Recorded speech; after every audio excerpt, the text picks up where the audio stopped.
మహబూబాద్ జిల్లా డోర్నకల్లో గుర్రం బాబాను పోలీసులు అదుపులోకి తీసుకున్నారు. జయపురం గ్రామంలో ఇటీవల గుర్రం బాబా హల్చల్ చేశాడు. అమాయక ప్రజల్ని మూఢనమ్మకాలను ఆసరాగా చేసుకుని అందిన కాడికి దండుకున్నాడు. గుర్రం బాబా చేతిలో మోసపోయామని గ్రహించిన బాధితులు నర్సింహులపేట పోలీసులకు ఫిర్యాదు చేశారు. వెంటనే స్పందించిన పోలీసులు గుర్రం బాబాతో పాటు మరికొందరిని అరెస్ట్ చేసినట్టుగా చెప్పారు.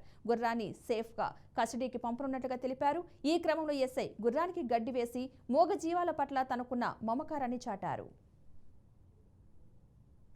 గుర్రం బాబా గురించి బాగా ప్రచారం జరిగింది.